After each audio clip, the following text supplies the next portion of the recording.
حاکم نے کسی کو بلایا، بلانے کے بعد کہا کہ اچھا یہ بتاؤ تم مجھے جانتے ہو؟ اس نے کہا آپ خود ہی بتائیے اپنے بارے میں، آپ کیا بتانا چاہتے ہیں؟ حاکم نے اپنے بارے میں بتایا. پھر پوچھا کہ اچھا یہ بتاؤ کہ میری فضیلت تمہارے لیے کتنی آشکار ہے، کتنی ثابت ہے، کتنی کھلی، میرے بارے میں تمہارا کیا خیال ہے؟ وہ خاموش ہے. تو پھر دوسرا سوال کیا، اچھا یہ بتاؤ روئے زمین میں سب سے افضل کون ہے؟ اس نے کہا جی یہ سوال تو بہت سادہ اور بہت آسان اور سرل ہے، اور اس کا جواب یہ ہے کہ روئے زمین میں علی سے بہتر کوئی نہیں ہے.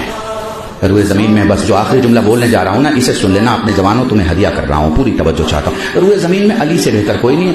حاکم نے 2 لوگوں کو بلایا اور کہا اسے خوب مارو، اور اتنا مارو کہ زخمی کر ڈالو. اسے خوب مارا گیا، خوب پیٹا گیا، زخمی کر کے اسے پھر لایا گیا. پھر حاکم نے وہی سوال دہرایا اور پھر پوچھا کہ بتاؤ روئے زمین میں سب سے افضل کون ہے؟ کہا بھائی یہ تو بات بہت آسان ہے، روئے زمین میں سب سے بہتر علی ہے، رسول کے بعد اور تو کوئی ہے نہیں. پھر کہا بھائی جاؤ تھوڑا سا اور ہاتھوں کا استعمال کرو. پھر مارا گیا بیچارے کو، پھر پیٹا گیا، اور پھر بلا کے پوچھا کہ بتاؤ زمین پہ سب سے افضل کون ہے؟ تو اس نے کہا بھائی بولے وہ تو ایک ہی جواب ہے کہ روئے زمین میں سب سے افضل علی ابن ابی طالب ہے، رسول کے بعد. ٹھیک ہے مجمع میرا سمجھ رہا ہے. 3-4 بار جب اس کے ساتھ یہ ہوا تو حاکم کو یہ سمجھ میں نہیں آیا کہ اس کا کیا جائے. تو حاکم نے سوچا اس سے پوچھ لیں کہ یہ ایسا کرتا کیوں ہے. تو کہا ذرا نزدیک کا یہ بتا کہ تیرا جواب کیوں نہیں بدلتا؟ کہا سچ بتاؤں؟ کہا ہاں سچ بتا. کہا اصل بات یہ ہے کہ ہمارا جواب اب تو کیا قیامت تک نہیں بدلے گا، اس لیے کہ ہماری ماؤں نے ہمیں حلال طریقے سے پیدا کیا ہے. اللہ